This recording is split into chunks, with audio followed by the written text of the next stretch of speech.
आपण पुढच्या बातमीकडे. बातमी आहे तळ कोकणातून, राजकीय वर्तुळातून. कोकणात ठाकरे सेना बॅकफूटवर गेली आहे का, असा सवाल आता राजकीय वर्तुळातून उपस्थित केला जातोय.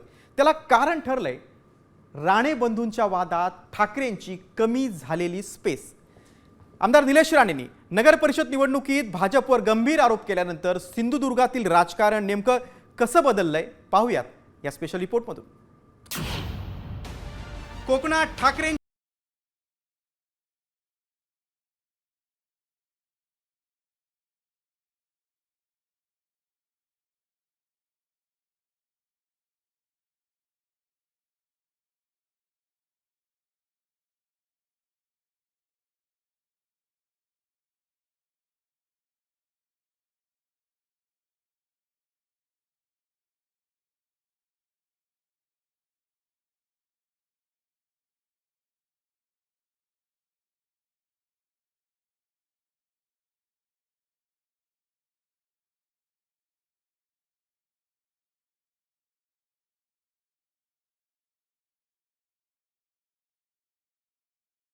निवडणुकीत महायुतीत पडलेली वादाची ठिणगी.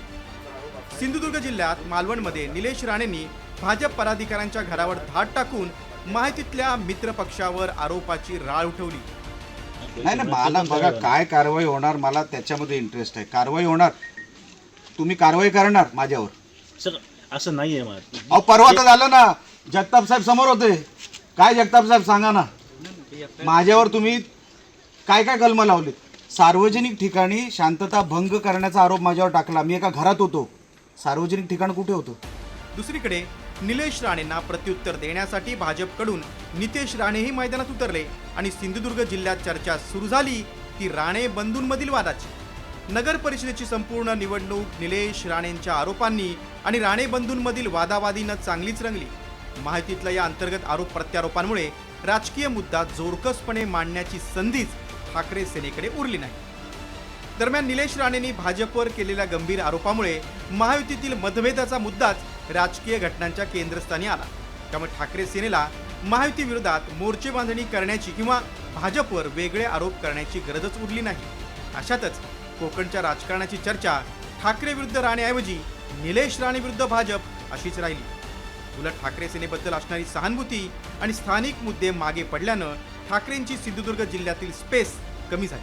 आता नगर परिषदेमध्ये बॅकफूटवर गेलेली ठाकरे सेना पुढच्या निवडणुकीत महायुतीच्या वादात स्थानिकांच्या समस्यांच्या मुद्द्याकडे लक्ष वेधून जनमताचा कौल मिळवते की पुन्हा युतीच्या अंतर्गत आरोप प्रत्यारोपांमध्ये झाकळून जाते, हे पाहणं महत्त्वाचं आहे.